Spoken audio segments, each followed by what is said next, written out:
আর আপনাদের যে চুষ্টি ছিল আওয়ামী লীগ এতদিন যে আপনারা ঈদের পরে তীব্র আন্দোলনের হুঙ্কার দিতেন, কেন দিতেন বুঝেছেন তো?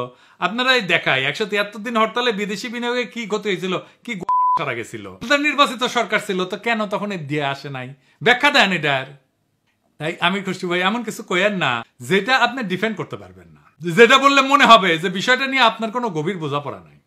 তো বিনিয়োগ সম্মেলন নিয়ে আমি বাকশালীদের পুচ্ছে আগুন ধরবে, ধরাটাই স্বাভাবিক। দেশের উপকার হইলে, দেশ আগায় গেলে তো ওদের সমস্যা। যে দুই সাংবাদিক, এক ডাবল ড্রপ আউট আর এক অনুসন্ধানী, আবার সেই অনুসন্ধানীর পোস্ট শেয়ার দিয়েছে আর এক বিশিষ্ট বিজ্ঞ বিরিয়ানির দোকান থেকে চান্দা নেওয়া পাবলিক। তারা কইছে যে ইজ অফ ডুইং বিজনেস নাকি ভালো না বাংলাদেশে, তাই এসব কইরা বিনিয়োগ আসবি না, বিনিয়োগ ওখানে কথা শুনলে আসবি। হ্যাঁ, আরো কিবা মেলা কিছু কইছে, ইংরেজি যেহেতু কইছে তাহলে ঠিকই কইছে। হয়েছে কি, বাংলাদেশে সাংবাদিকদের কারো কারো হারকিউলিস হওয়ার শখ জাগে। সবার তো বেশি বুঝে, মহাকাশ বিজ্ঞান থেকে ফিলোসফি, কৃষি থেকে শিল্প, বাণিজ্য থেকে সমাজ বিজ্ঞান, ডাক্তারি থেকে প্রকৌশল, রাজনীতি থেকে রাষ্ট্রনীতি, কূটনীতি, কোনো কিছুই তাদের জ্ঞান থেকে বাদ যায় না। খালি নিজের প্রাতিষ্ঠানিক লেখাপড়াটা শেষ করতে পারে না আর কি। আর নিজের ভিতরের অন্তঃসার, শূন্যতা, মূর্খতা আর অসভ্যতা মাঝে মাঝে ফসাদ কইরা বের হয়ে যায়। ভিন্ন ধর্মের মানুষকে কাফের বইলা গালি দেয়, ওর বস্ত কাফের একটা।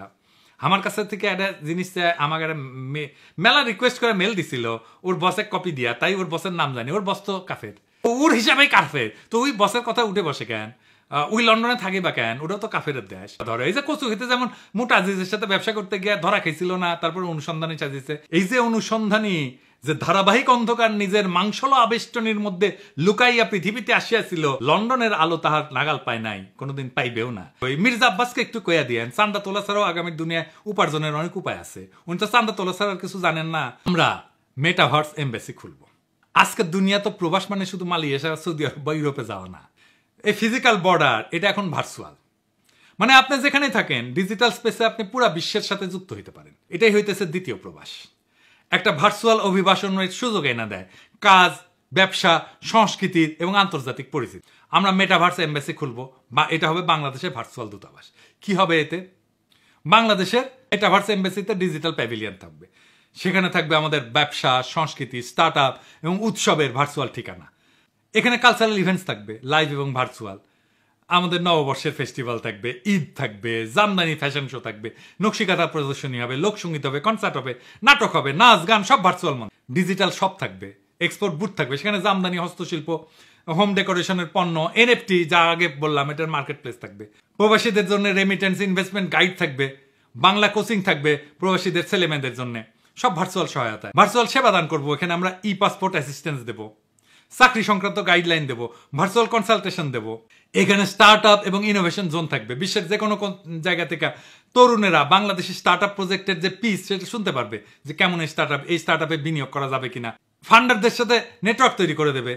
এর কারণ হচ্ছে যে বাংলাদেশি তরুণদের একটা বিশাল অংশ গ্লোবাল মার্কেটের সাথে যুক্ত হইতে চায়, কিন্তু ইনফ্রাস্ট্রাকচার এবং এক্সপোজারের ঘাটতি আছে। ডিজিটাল দ্বিতীয় প্রবাস মনে হচ্ছে যে ঘরে বসে আন্তর্জাতিক পরিচয় এবং অংশগ্রহণ। বিশ্ব যেখানে আমাদের দোরগোড়ায় চলে আসছে, ওইখানে বাংলাদেশের দরজাটাও মেটাভার্সে খুলে দিতে হবে। এটাই হবে ভবিষ্যতের ডিজিটাল নেশন মডেলের প্রথম পদক্ষেপ। এই মাটির গায়ে ঘাম ঝরায়, এই আকাশের নিচে স্বপ্ন বুইনা, বিরচিত লড়াই কইরা, রাজপথে রক্ত দিয়া আমরা ছিনায় আনছি আর একটা স্বাধীনতা। আজ সময় আসছে শুধু বিপ্লবকে টিকায় রাখা না, বরং বিপ্লবের ঝলকে বিশ্বকে কাঁপায় তোলার। যারা বলে বাংলাদেশে কিছু হবে না, তাদের কান ঝালাপালা কইরা দিতে হবে আমাদের কাজ দিয়া, সাহস দিয়া, সাফল্য দিয়া। যারা বলে গ্যাস নাই, বিদ্যুৎ নাই, রাজনীতি অস্থির, তাদের বলতে হবে আমাদের বুদ্ধি আছে, সৃজনশীলতা আছে, আছে বুকের মধ্যে আগুন, অবিনাশী আগুন। আজ যদি সাহস করে আমরা ঝাঁপায় না পড়ি, কাল কেউ এসে আমাদের ভবিষ্যৎ গড়ে দেবে না। আজকেই সময় নিজেদের ভাগ্য নিজের লেখার, আজকেই সময় বাংলাদেশকে পাল্টায় দেওয়ার। আমরা সস্তা শ্রমিকের জাতি হিসাবে পরিচিত হব না, আমরা হব সৃজনশীলতার সৈনিক, প্রযুক্তির যোদ্ধা, অর্থনীতির স্থপতি।